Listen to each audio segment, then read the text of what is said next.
साथियों नमस्कार, जय हिंद। साथियों, वायदे के मुताबिक एक बार फिर मैं आपके सामने हाजिर हूं और हम श्रृंखलाबद्ध तरीके से उन राज्यों पर बात कर रहे थे जो आज़ादी के बाद बहुत समय लगा दिए भारतीय संघ में विलय, भारतीय संघ में शामिल होने में। और उन्हीं रियासतों में आज बात करेंगे त्रावणकोर रियासत की। आज बात करेंगे एक ऐसे रियासत की जिसने अपने क्षेत्र को आज़ाद रखने की मांग की।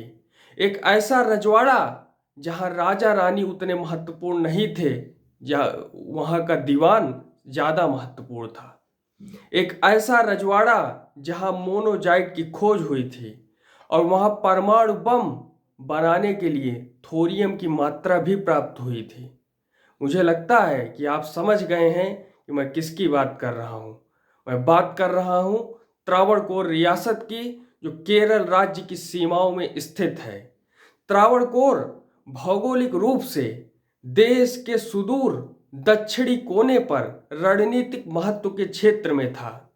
इस रजवाड़े में देश के सबसे ज्यादा शिक्षित लोग रहते थे और यहाँ पर समुद्र से होने वाला कारोबार भी काफी तरक्की कर रहा था। और सबसे महत्वपूर्ण, इस रियासत में मोनोजाइट की खोज हुई थी जिसमें थोरियम निकलता था। साइंस वाले स्टूडेंट जान रहे हैं कि थोरियम का इस्तेमाल परमाणु ऊर्जा और एटम बम बनाने में किया जाता था। इस कारण अंग्रेज इस रियासत पर निगाह गड़ाकर बैठे थे कि अगर ये रियासत आजाद रहा तो ब्रिटेन शीत युद्ध के संभावित शीत युद्ध के दौरान यहाँ से थोरियम की मात्रा का अपने यहाँ सप्लाई करवा लेगा और वहाँ जाकर के एटम बम बनाएगा। तो इस नाते से अंग्रेज त्रावणकोर को उकसा रहे थे और त्रावणकोर ब्रिटेन लगातार इस पर निगाह लगाए बैठा था। अब एक ऐसे व्यक्ति की एंट्री होती है जो उस रियासत का दीवान था और वही व्यक्ति 16 सालों से उस रियासत का वास्तविक शासक था और वहां के राजा रानी मात्र कठपुतली थे, नियंत्रण दीवान के हाथों में था। इस व्यक्ति का नाम है, उस दीवान का नाम है सर सीपी रामास्वामी अय्यर, जो कि पेशे से वकील थे।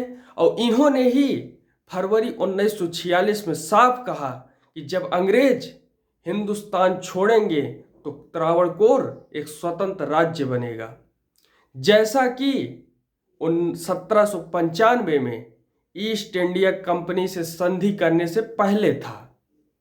और आज़ादी के बाद जब आज़ादी हमें प्राप्त हुई तो दीवान इसकी भूमिका बांधना शुरू कर दिया, राजवंश की प्राचीनता का याद दिलाना शुरू कर दिया और जनता से सहयोग मांगना शुरू किया कि आप त्रावणकोर को आज़ाद रखने में सहयोग कीजिए। लेकिन उसकी किसी भी बात पर लोगों ने अपनी सहमति नहीं जताई। शिक्षित जनता ने, अगर कोई व्यक्ति शिक्षित होता है, जानकार होता है, पढ़ा लिखा होता है, तो वो जो है लॉन्ग टाइम के फायदे के बारे में ज़्यादा सोचता है। उसने देखा, वहाँ की जनता ने देखा कि पाकिस्तान ने तो इस्लाम धर्म स्वीकार कर लिया और भारत पंथ निरपेक्ष बन करके आगे बढ़ने का फैसला लिया है। और राजतंत्र कितना भी अच्छा हो, वो शोषणकारी हो सकता है। और राजवंश में ज़्यादातर जो राज्य चले हैं, वो जो है राजवंश में उनको पीड़ा हुई है, उनको कष्ट पहुंचा है। और इसलिए राजतंत्र को समाप्त करके लोकतंत्र में आने का मन लोगों ने बना लिया। इसके बाद सीपी रामास्वामी दिल्ली गए माउंटबेटन से मिलने और वहाँ उन्होंने बातचीत के दौरान गांधी, नेहरू और कांग्रेस की सख्त और तीखी आलोचना की। जब उन्होंने अपने गुस्से का पूरा सारा गुबार उतार दिया तो मेनन उसके बाद जो है धीरे से उनसे मेनन मिलने गए और आग्रह किया कि आप विलय पत्र पर हस्ताक्षर कर दीजिए, भारतीय संघ में सम्मिलित हो जाइए। लेकिन दीवान इस बात पर अड़े रहे कि वे भारत के साथ एक स्वतंत्र समझौता करना पसंद करेंगे और कुछ नहीं।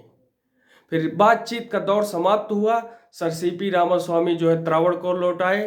फिर एक ऐसी घटना घटी जिसने त्रावणकोर को भारत का राज्य बना दिया। वो घटना है कि सर सीपी रामास्वामी संगीत समारोह में जा रहे थे, उन पर सेना की वर्दी पहने एक व्यक्ति ने चाकुओं से हमला किया, उनके चेहरे और शरीर पर कई वार कर दिए। कहा जाता है कि उन पर हमला करने वाला केरल सोशलिस्ट पार्टी का एक सदस्य था। और फिर जब परिस्थितियां बिगड़ी, वहाँ की रियासत की आर्मी जो थी वो जो है अपने उग्र रूप धारण की, तो फिर स्टेट पीपल ऑर्गेनाइजेशन ने रियासत के खिलाफ आंदोलन छेड़ दिया। और उसके तुरंत बाद जब संघर्ष चला तो त्रावणकोर ने हथियार डाल दिए और अस्पताल में बिस्तर पर लेटे लेटे ही सर सीपी रामास्वामी ने अपने राजा को सलाह दी कि वे भारत सरकार के साथ सामंजस्य और समझौते की नीति अख्तियार करें।